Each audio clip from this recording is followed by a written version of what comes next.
Hey everyone, welcome to Yoga Land's Yoga Teacher Companion. I'm your host, Jason Crandell. Recently, we have been looking at preparations for splits, Hanumanasana, and Lotus, Padmasana.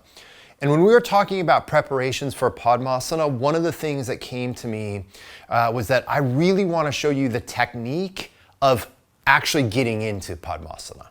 And the first thing that I want to say to you about this is, there's no safe way to do Padmasana if Padmasana doesn't work for your body. So I am going to show you my much preferred way of doing the pose, of setting up. I'm going to show you the most common way of setting up that I think is full of potential errors. In fact, the way people usually come into the pose is it's a little bit more loose and it's a little bit more prone to problems than what I'm going to show you. But all of these things being said, Padmasana has to work for your body for it to be safe. So there's nothing that I can show you that's going to make something that is for your body not safe, safe. What we're going to do here is we're going to look at probabilities and we're going to look at concepts. So the first thing that I want you to understand, everybody, is the primary mechanism for creating trouble in your knee in Padmasana for most people is not the flexion of the knee. That can be difficult for some, but you'll know relatively early in the phase, the transition, if this is a problem. It's usually not flexion. It's usually that we produce too much rotation in the knee, and or look, everybody, and I'm going to show this to you in the pose, we can not only create too much rotation of the shin relative to the thigh bone, but also a lot of times people will create a little bit of adduction of the shin relative to the thigh bone, okay? And we want to look at how to minimize that potential. So let me show you first how people will typically get into Padmasana, at least when we're seated, right? So oftentimes what we do when we're seated is we just kind of like, from straight legs, we just bend a knee, we pull in, we catch that foot, and we slip it into Padmasana, okay? So again, a lot of times we'll just bend the knee, and in one continuous motion, we'll bend the knee, we'll flex the hip, we'll catch the foot, and we'll draw in like this, okay? Now, I'm not here to tell you that's inherently a problem and that if you do it, all bad things are gonna happen.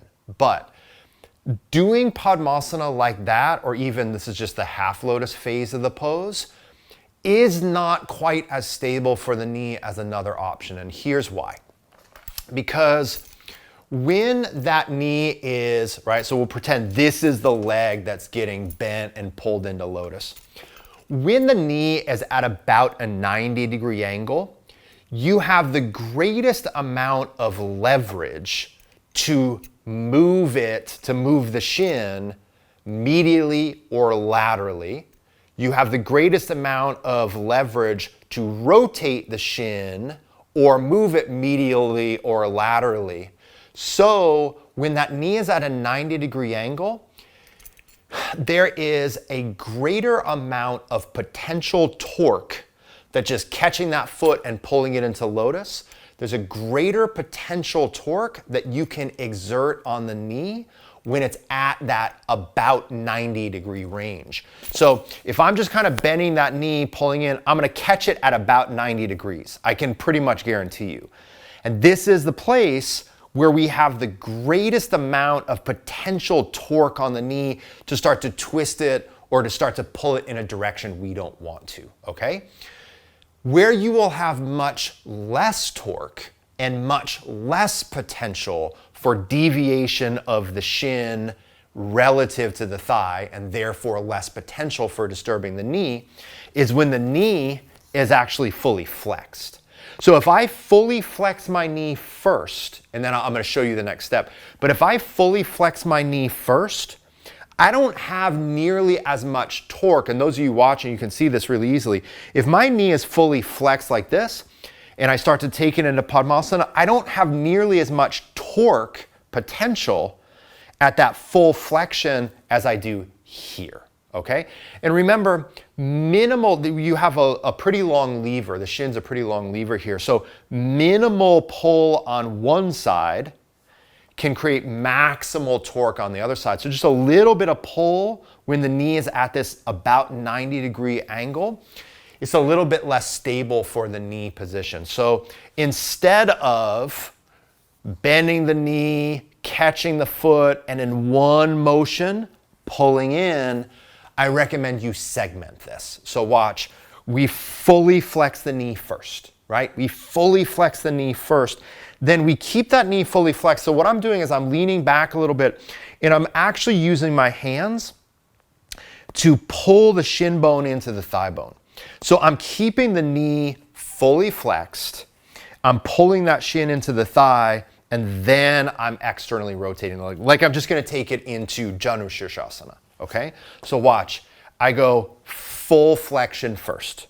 And then if full flexion is problematic for the knee, half lotus and full lotus, they're an absolute no-go, right? But so here I've completely flexed the knee, then watch, I keep it fully flexed. I take the leg out to the side, so then I externally rotate it. Then I keep it fully flexed and then slip it up on top into half lotus. So now I've set up into half lotus, everybody, and might it still be problematic for my knee? Totally. It isn't for my knee right now, but could this still be problematic? Absolutely. So that's where you have to check in with yourself, with your students, say, does it actually feel good in the knee? And if it doesn't, if it feels dissonant with the knee, you want to come out. And we'll look at some alternatives to the pose at some point, okay? So instead of one continuous movement, segment them. Fully flex the knee. Keep that knee flex, rotate it, then slide it all the way up on top. So that's setting you up for half lotus, okay? So the half lotus is half the process of full lotus, but it is by far the simpler half. So the main takeaway from that is you want this segmentation to minimize the potential of creating torque in that knee. And the more fully flexed the knee is, the less likely you're going to put that additional and undesirable torque into the knee. Now let's look at the next phase, everybody, because the next phase is really consequential, okay? So let's say we've gotten that front leg into Padmasana, or not that front leg, but the first leg into Padmasana, right? It's in Ardha Padmasana and it's happy, okay? So now I start to consider, well, do I start to take the second leg into full lotus, right? Is this a full lotus opportunity or not a full lotus opportunity? So here's where we can make a really clear distinction. So what I'm gonna do with this second leg is I'm gonna bend it just a little bit. I'll bend it about 90 degrees, but I don't have any torque or any load on it. I'm not pulling on it, any of that stuff. And then watch what I do, everybody. I lean forward just a little bit. So it's not like I'm doing a big forward bend, but I lean just a little bit forward. What you can see if you're watching is this, my left knee, which is the knee I took into half lotus, it comes to the floor easily, okay? It comes to the floor easily, which means I can take this second leg and slide it on top. If my knee, which I'll show on the other side, if my knee didn't come all the way to the floor, I would have to pick up a foot and put it on top. And I want you to never pick a foot up and put it on top. Because all of that motion, if I were to pick up this leg, if I were to pick up the bottom leg to put it on the top of the top leg, all of that motion is gonna come from lateral deviation at the knee, which you do not want, okay? So I lean a little bit forward in that first half lotus leg, my knee's on the ground, which means I don't have to pick the right leg up to put it on top. I can slide it up. I can slide it right up that shin, no problem. And then once I get up there, everybody, it doesn't matter to me if you point the toes, relax the feet, flex the feet. Those are all various options.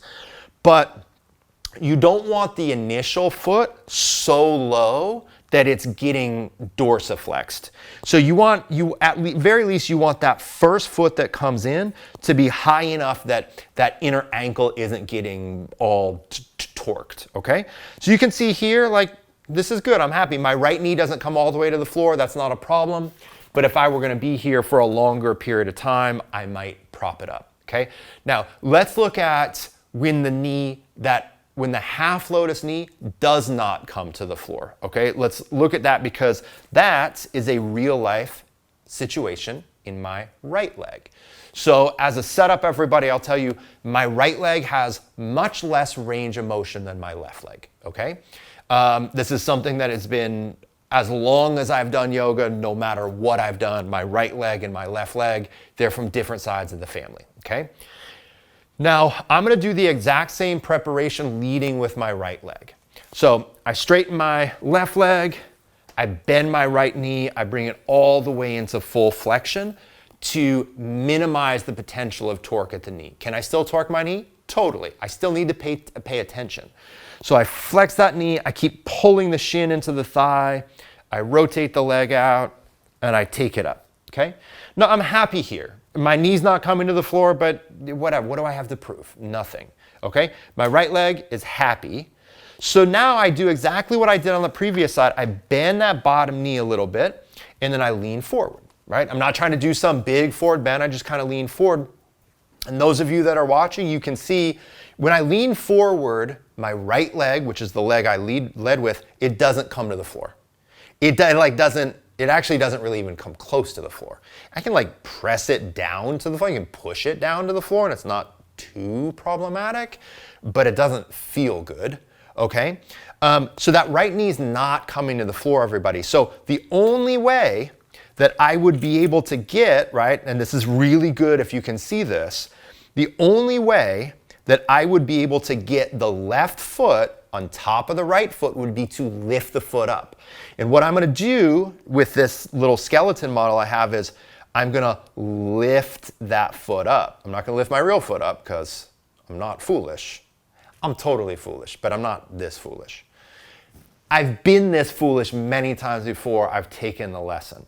But look, everybody, look what I'm doing with this leg. If I don't lift this foot, if I don't lift my left foot, then it can't get on top. The only way my left foot can get on top with that right leg, because it's tighter, is to lift.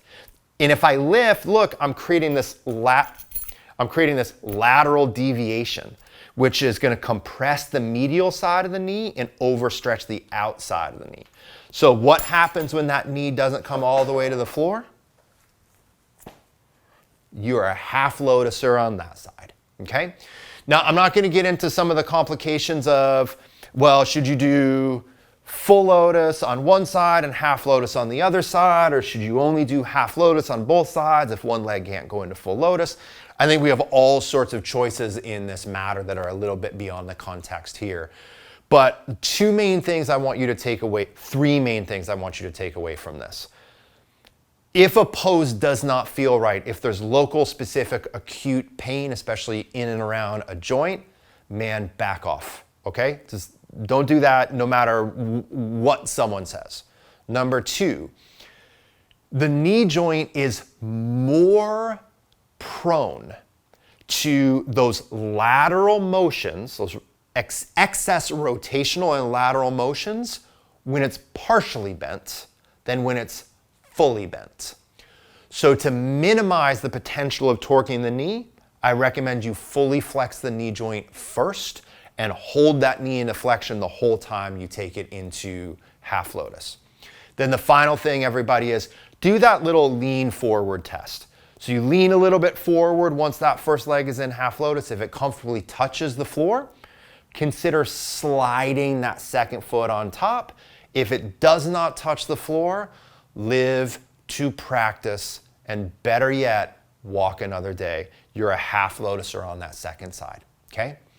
If this works well for you, everybody, subscribe to the channel. There's all sorts of good stuff here. You go to jasonyoga.com, there's all sorts of good stuff there. But more importantly, just continue to practice, continue to educate yourself, and be a skillful practitioner and teacher. All right, everybody, thank you.